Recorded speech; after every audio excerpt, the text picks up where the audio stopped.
The door that didn't open had started on a Tuesday morning, the kind that feels slower than usual. It was cloudy in Chennai, and the air was thick with the promise of rain. Sundar Pichai's father, Raghunatha Pichai, had just finished his morning walk. Even at 72, he liked to keep his body moving, his heart steady. For him, walking wasn't just about health, it was about memory. Each street, each tree reminded him of something. The first time Sundar held his finger to cross the road, the time Sundar ran back crying because he dropped his school lunchbox, the early mornings he waited for the newspaper with his tea. But today, he wasn't walking around the old neighborhood. He was outside a brand new luxury gym that had opened just 2 blocks away. It was shiny, with tinted glass windows and air conditioning that hummed like confidence. He had been invited there by an old friend who thought he'd like the new fitness machines. It wasn't something Raghunatha would usually try, but he was curious. After all, Sundar always told him to stay open to new things. He wore his best shirt. It was clean, light blue with soft cotton that had been ironed with care. He wore sandals, the kind he always wore. He walked in with a quiet smile. The receptionist didn't look up right away. She was tapping on her phone. When she finally looked up, her eyes scanned him from head to toe. Then came the sentence that changed everything. "Sir, this gym is members only. Can you please leave?" He smiled and showed her the invite on his phone. But she didn't look at it. Instead, she said, "Sorry, we have certain standards here. We can't allow visitors." There was a pause in the air, a heavy one. People around turned to look. One man whispered to another. Someone giggled. Someone else raised an eyebrow. Raghunatha didn't say a word. He looked around. Everything was white and silver and cold. He said softly, "My friend said I could come." She looked down again. "Please leave." He turned slowly, his back a little more bent than before, his steps heavier. But what none of them knew was that this simple rejection was going to start something much, much bigger. Later that evening, Sundar called his father from California, like he did every week. They talked about the weather, about a pigeon that had built a nest on the window grill, about the new shop that sold really good banana chips. But just before hanging up, his father said, "Something funny happened today." And he told him the story. At first, Sundar was quiet, too quiet. "Appa," he said finally, "can you tell me the name of the gym?" His father chuckled. "Leave it, these things happen." But Sundar didn't leave it. He didn't sleep well that night. That night, something in him woke up. Something old. Something from the days he used to walk barefoot to school because his father didn't have enough for a bicycle. Something from the time his mother stitched his torn pants so he could wear them to the exam. He remembered every time someone had looked at him like he didn't belong. He opened his laptop. He searched for the gym. He looked at their website, their promises, their photos, and he read the reviews. And then he picked up his phone and made a call. Not to the gym. Not yet. He called an old friend from his days at Google, a friend who now ran one of the biggest fitness equipment companies in the world. "Do you have a minute?" Sundar asked. The next day, the luxury gym received a surprise. A letter from someone very important. No threats, no anger, just a request. But what that letter led to would soon set off a chain of events that would make headlines across the country.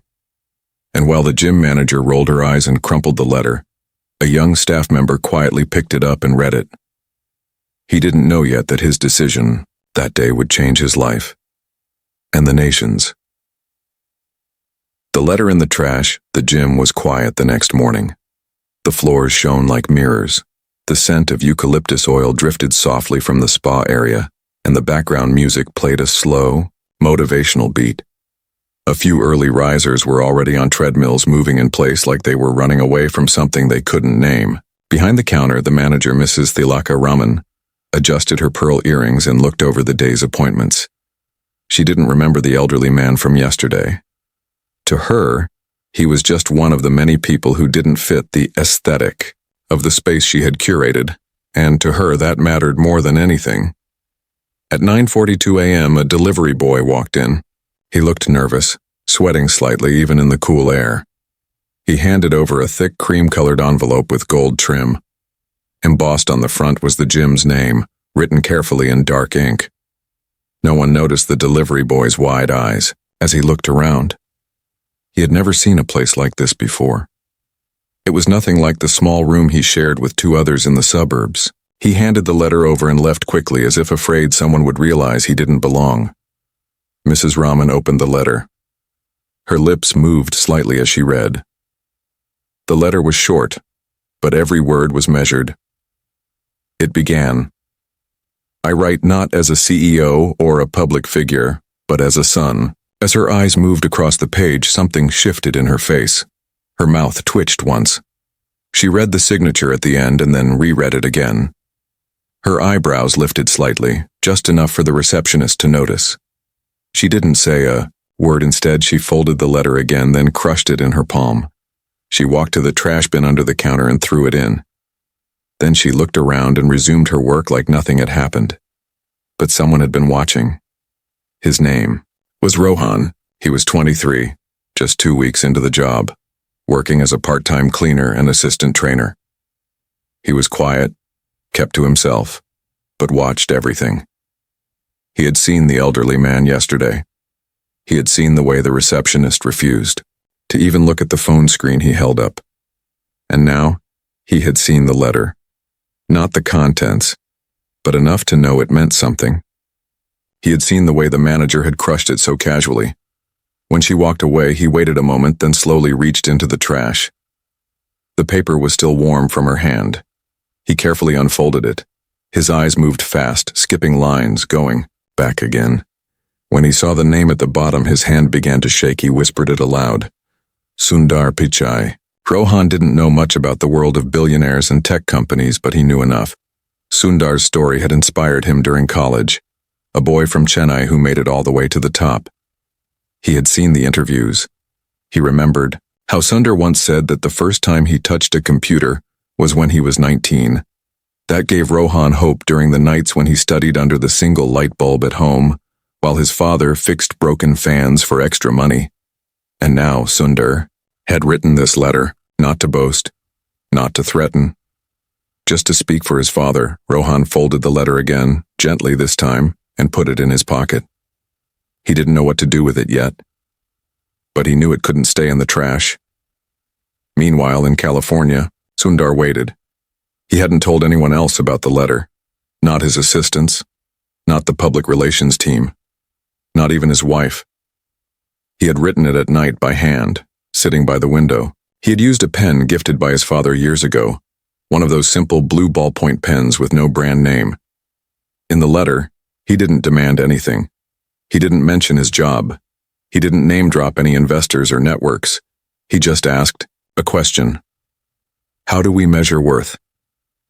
In the silence that followed, he opened his old photo folder, the one he hadn't touched in years.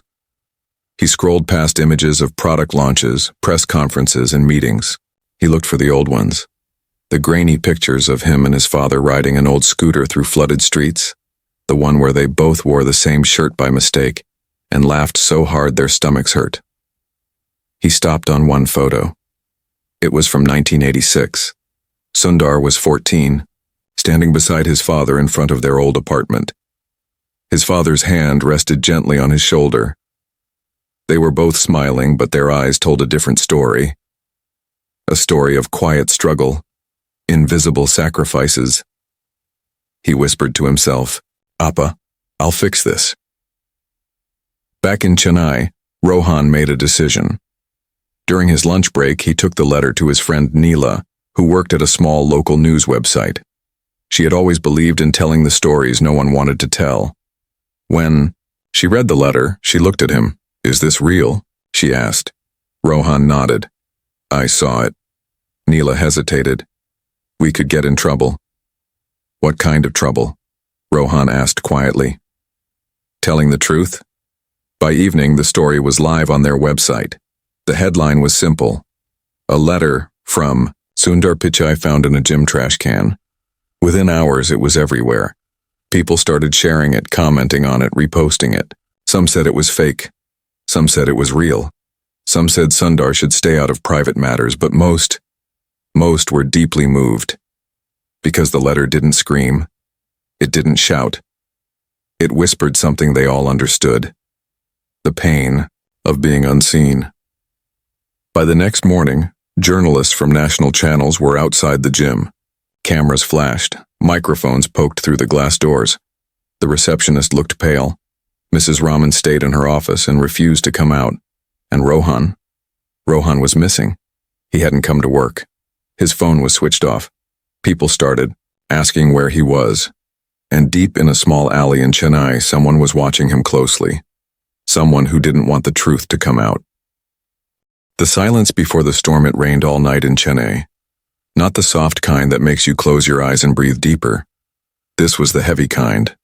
The kind that rattles windows and clogs the roads with brown water and broken branches. But the storm inside the city was bigger than the one outside. The gym incident had reached people's hearts like wildfire. And not because Sundar Pichai was involved, but because it touched something personal. Everyone had a memory of being ignored, looked down on, turned away because they didn't look right, dress right, speak right. And now, the question was everywhere. Who decides who belongs? As the rain fell hard on the rooftops, a small tea shop near T. Nagar stayed open through the night. The shop was run by a man named Ganesan, who had seen the city change over 40 years.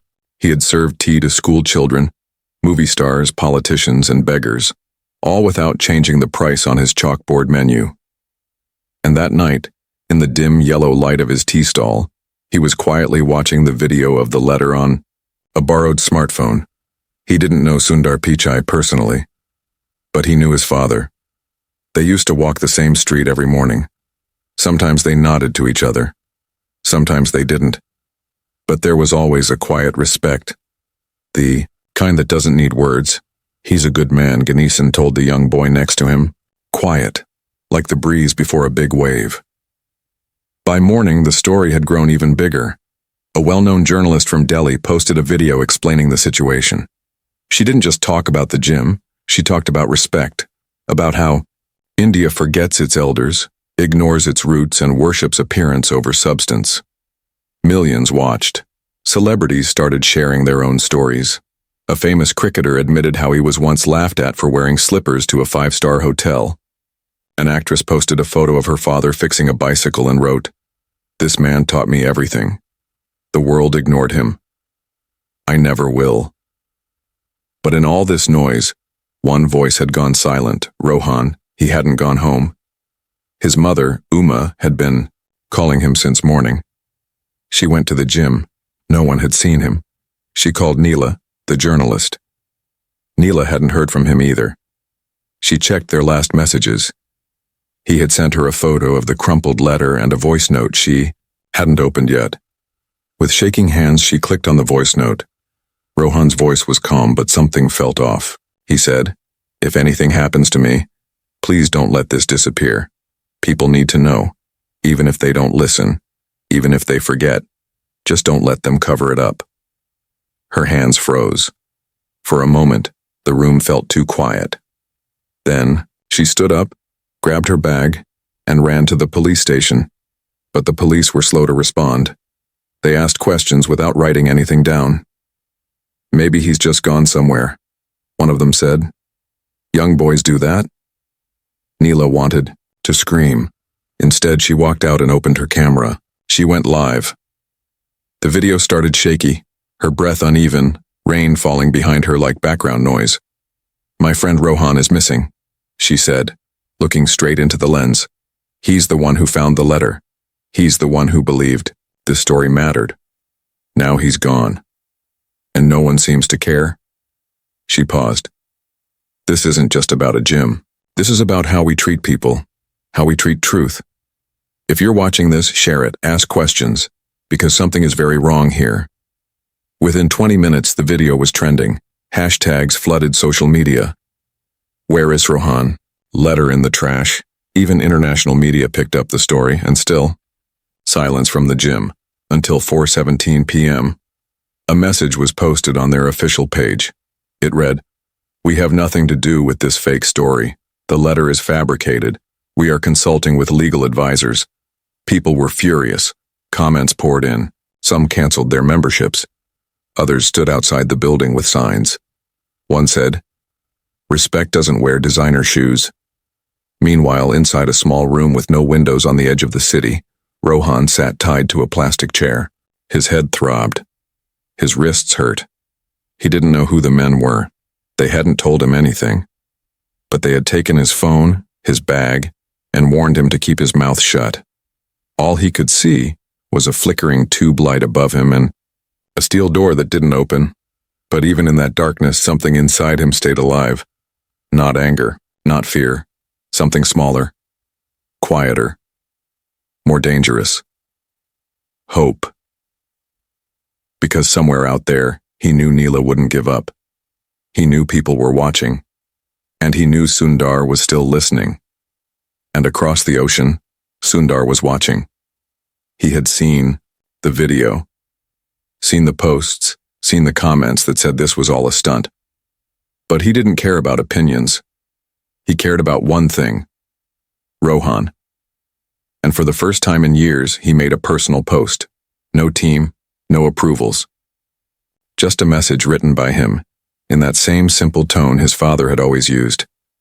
He posted, "Rohan, if you can read this, know that you are not alone. The world sees you. We see you. Hold on." The message went viral in seconds. And deep, inside that cold room, someone showed Rohan the post on a tablet screen. One of the guards, a young man, no older than him. He whispered, "That's Sundar Pichai."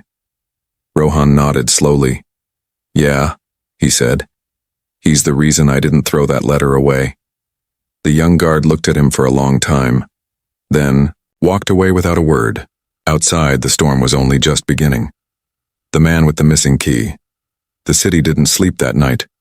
From the northern outskirts of Ambattur to the crowded lanes of Milapur, people sat around phone screens like they were watching a live match. Except this wasn't a game. This was real. It had faces, names, and consequences. People who had never met Rohan felt like they knew him. A college student in Kozhikode posted that she hadn't slept, refreshing her screen for updates.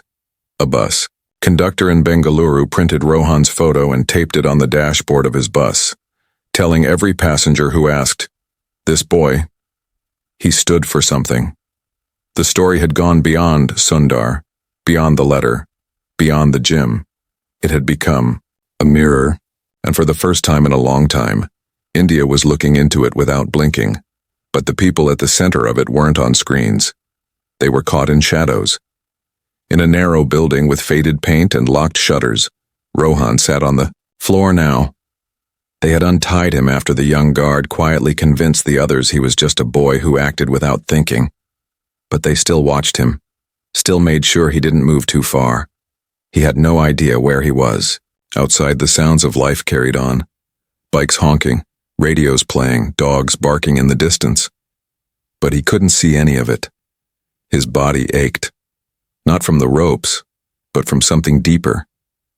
The helplessness that grows when you realize no one knows where you are.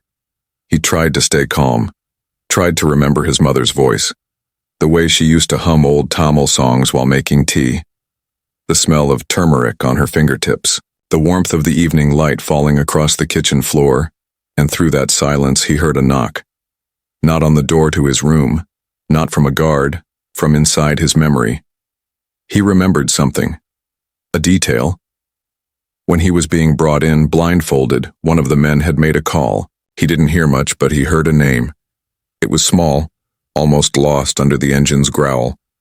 But now, in the stillness, it came back clearly. He had heard the name of the gym's parent company, Aruna Wellness Group. He whispered it aloud, as if saying it might bring light into the room. Far from there, Sundar sat in a quiet office, his eyes fixed on a large screen.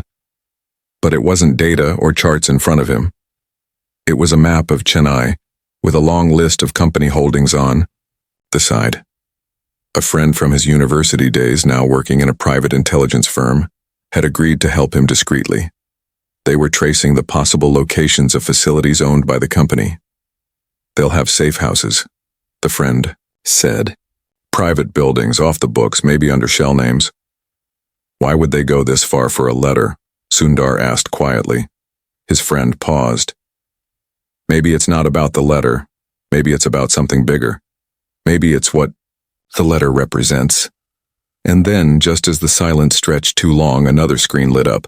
There's a warehouse in Perungudi, listed under a different name. Unused for years, but registered to a former director of Aruna Wellness. Sundar stood up. He didn't like to be impulsive. He had built his life carefully, like a bridge over water, each piece placed with precision. But this time, he didn't wait for permission. He made a call.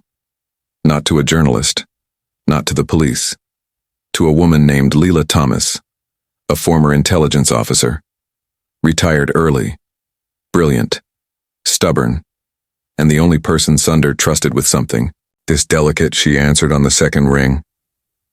I was wondering when you'd call, she said before he could speak. He told her everything. The letter, the boy, the warehouse. There was a pause. Then she said, "Give me 4 hours." And she hung up. Back in Chennai, Neela was doing her own digging. She hadn't stopped since Rohan vanished. With a few friends from college, she started tracing gym employees, old clients, delivery staff. That's how she found someone named David. David worked maintenance at the gym until 2 months ago. He had been fired quietly after asking questions about bonus pay. He was bitter, angry, but more than that, he was scared. When Neela met him at a roadside tea stall, he kept looking over his shoulder. They're bigger than you think, he said. Who? She asked. The owners. They're connected. Real estate, politics, wellness clinics, private health records. They know things. They use those things. Why kidnap a boy for a letter? David leaned in. His voice dropped. Because that boy lit a match, and they're afraid of fire. He handed her a small pen drive. I took this before they let me go. I didn't even know what it was at first. But then I saw the names. Neela opened the drive on her laptop the moment she got home. What she found made her heart race. The gym wasn't just a gym. It was a data collection front, tracking high-profile members, storing private medical information, and feeding it into a network of illegal diagnostics used to sell treatments at inflated rates. It was a system built on silence, shame, and secrecy. And Sundar's father, by simply being turned away, had accidentally poked a hole in that system, not because of who he was, but because someone noticed. Rohan noticed. And now, Rohan was missing. Neela called Sundar. Her hands trembled as she told him what she found. I need to get this out, she said. But it's dangerous. Once it's out, there's no going back. Sundar didn't hesitate. Send it to me, he said. I'll make sure it's seen. And at that same moment, deep in the hidden room, the young guard came in again. He carried food, but his eyes looked different this time. He shut the door gently and crouched near Rohan. Your name is everywhere, he said. People are looking for you. Rohan's voice cracked. Are you helping me? The guard hesitated. I have a brother your age, he said softly. He'd have done the same thing. He pulled out a key. You didn't hear this from me, he said, and then he left the key on the floor and walked out. Rohan stared at it, heart pounding. The storm outside was reaching its peak, but now inside him something louder had started, not fear, but fire. And with shaking hands, he picked up the key. The crack in the wall, the key was cold in his hand. For a moment, Rohan just sat there staring at it as if it might vanish. His thoughts were racing in every direction. Was it a trap? Was the guard sincere? What if he used it and the others caught him in the act? But beneath the noise in his mind, something stronger pulsed through him. A slow, rising wave of determination. This wasn't about escape anymore. This was about standing up for something that had already gone too far. He didn't know the full truth yet. He didn't know how deep the story went, but he knew this. Silence was no longer an option. He moved toward the door slowly, listening carefully. The hallway outside was quiet. Too quiet. He inserted the key into the lock and turned it gently. A soft click echoed through the room like the pop of a water droplet before a flood. The door opened just enough for him to slip out. The corridor was narrow, dim, and smelled of old wires and mold. A single light flickered at the end. Rohan kept close to the wall, breathing shallowly. He passed closed doors, some with broken locks, others with no handles at all. Then, as he reached the stairs, he heard footsteps. He didn't run. Not yet. Instead, he ducked into a storage room nearby and held his breath. The footsteps grew louder, then faded again. He counted to 60 before moving again. This time, he climbed. 2 floors up, he found a window that looked out onto a dirty back alley, blocked by a tall iron gate. Beyond that, freedom. He took off his shoe and smashed the glass. It cracked, not cleanly but jagged, cutting his wrist slightly as he cleared the edges. He climbed through, dropped to the alley, and ran. The rain had started again, falling like applause on the tin roofs and concrete. His legs burned. His lungs begged for air. But he didn't stop. He kept running until he saw the lights of a small police outpost. It was barely staffed, manned by an old constable reading a newspaper. Rohan burst in, soaked and bleeding. The man looked up slowly. "Please," Rohan gasped. "Call Neela, or call Sundar Pichai. Just tell them I'm alive." Meanwhile, in another part of the city, Neela stood before a group of reporters. They had gathered in a basement parking lot, the only place they felt safe enough to talk. With the data from David's pen drive, she had pieced together the truth. The gym was just a mask. Behind its glossy surface was a network that used private health data of its wealthy and powerful clients to manipulate decisions. Medical, financial, even political. It was all connected through the Aruna Wellness Group. As she scrolled through the files on her laptop, the journalists watched in stunned silence. Names popped up. Ministers, actors, business tycoons. Private health records, body scans, genetic tests, all harvested quietly, then used to sell unnecessary treatments or gain leverage. "This isn't just a scam," Neela said. "This is surveillance, wrapped in yoga mats and protein shakes." And just then her phone rang. It was Rohan. His voice came through raw but alive. "They let me go," he said. "Or maybe someone helped me go. Either way, I'm out." Tears filled her eyes. She didn't care who was watching. "Where are you?" He gave her the location. Within 30 minutes, she was there. They hugged, awkwardly, tightly, like two people who had both survived something they couldn't fully explain yet, but they didn't have time to rest. Because across the city, the system had started to fight back. The gym's legal team released a statement claiming the letter was forged. Rohan was mentally unstable, and Neela was running a smear campaign. They sent takedown notices to every media outlet covering the story. One network backed out. Another blurred Sundar's name. Hashtags began to disappear. Pages went offline. But something had changed. People didn't trust silence anymore. A group of college students in Hyderabad organized a candlelight walk.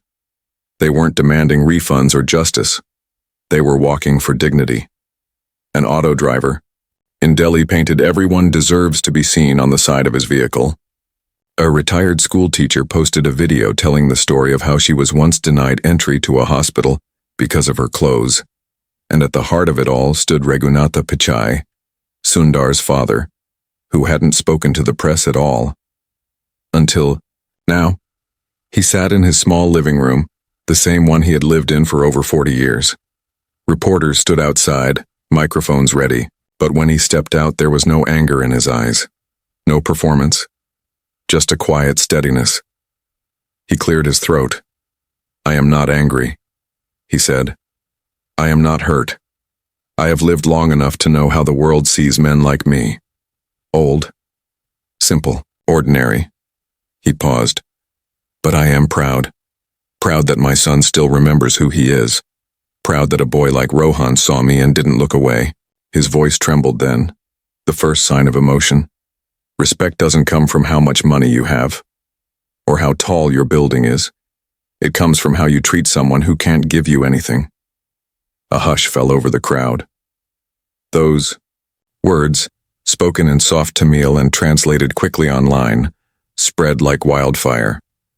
People called it the chai pati speech, the moment India stopped scrolling and started listening.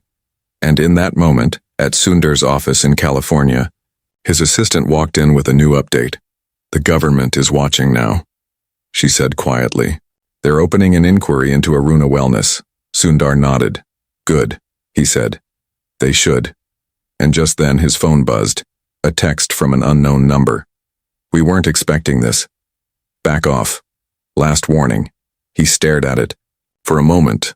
Then he replied, "You made a mistake. You underestimated a father and a boy." The day the doors opened, the sun rose slowly over Chennai, golden and quiet, casting long shadows on streets that had carried a heavy silence for too long. For the first time in weeks, the clouds held back their rain.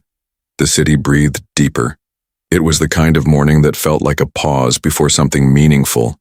Not loud, not violent, just certain. Like the air had made up its mind. At Sundar's childhood home, the smell of ginger tea drifted through the small kitchen. Raghunatha Pichai sat at the window, his fingers wrapped gently around a steel tumbler, watching birds pick at crumbs on the balcony. Outside, reporters still waited. Some had cameras, others just had notebooks. But none of them shouted today. They stood respectfully, waiting, not for gossip, but for truth. Inside the house, Sundar sat beside his father. He had flown in quietly the night before. No grand arrival, no entourage. He wore a simple white shirt and looked tired but focused. His eyes kept drifting to the floor as if he was still sorting through the weight of everything that had happened. "Appa," he said gently. "I didn't know it would go this far." Raghunatha smiled without looking at him. "Neither did I." Sundar's voice lowered. "I just wanted them to treat you with dignity, not because of who you raised, but because of who you are." His father finally looked at him, his eyes soft. "And because of that, they will." And then he stood up. Without a word, he stepped outside. The crowd quieted. He didn't make a speech. He didn't hold a mic. He simply raised one hand in greeting and said, "Thank you for seeing me." That moment, one sentence, one gesture, became the image of the movement. But the story wasn't finished. 2 hours later, a government convoy arrived at the offices of Aruna Wellness Group. Armed with warrants and investigators, they swept through the building like a tide finally breaking past a dam. Documents were seized, hard drives unplugged, accounts frozen, executives questioned, and at the same time, the National Health Authority launched an official investigation into privacy violations, data abuse, and unethical medical practices. Names started to surface. Politicians, actors, influencers, people who had known, or should have known, but looked the other way because the profits were too comfortable.